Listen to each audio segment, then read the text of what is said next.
Okay, calm down. Also want to know what your thoughts on the Nordstream Pipeline Seymour Hersh story is. Yeah, well, the Seymour Hersh story, just common sense. Yes, with all anonymous source journalism, you then have to look who's written this. Well, Seymour Hersh has written, and Seymour Hersh's track record is quite extraordinary. So I go with Seymour Hersh, and also there's the added ingredient that it's common sense that happened, and that the cover stories have been so badly handled. The idea of blaming the Russians, and now since then they've tried to push out something about a Ukrainian group did it. Well, without Zelensky knowing. Yes. It's quite frightening, actually, that they would do that. That is an act of war. That is active. In the past, wars of First World War may have been started by the assassination of the Archduke. There'd been something like a pipeline being blown up. It would have started a lot earlier. So they're so dangerous, acts like that. So irresponsible, so reckless. And that's the truth of this administration. So reckless to do something like that. Because that endangers all of us.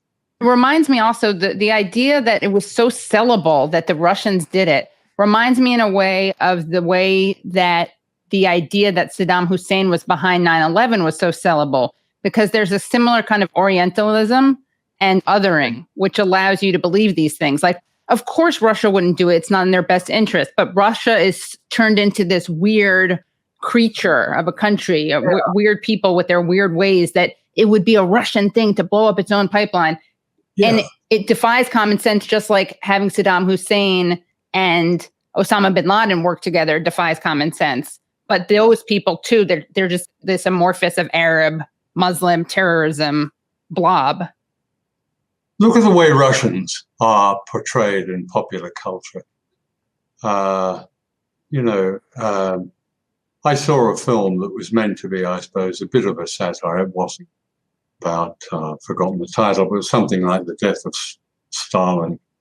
And all the Russians were wooden stereotypes. None of them were clearly free, clear-thinking, erudite, literate people. And the same is true with China. China, it's more clear because it's so racist. When the United States had a law that lasted for a century, from the middle of the 19th century, it was only abandoned when they had to get on side with Chiang Kai-shek in 1944, banning all Chinese from the United States. The same in this country. The racism it's racism on an epic scale. It's dismissing a whole people, regarding them, as you rightly caricatured, how the Russians are seen as some strange monster. It goes back to the crudest propaganda of the First World War, when the Germans ate Belgian babies. And no doubt there were people who believed they ate Belgian babies. Well, there's Saddam Hussein, the incubator baby story. That's a version of that. That's all. So nothing really changes in that kind of propaganda. But you've touched on something that is infinitely interesting. How then to turn this around and get us, or just get people to start thinking of them as like us, as people, with different systems, different ways, different cultures, as the world is.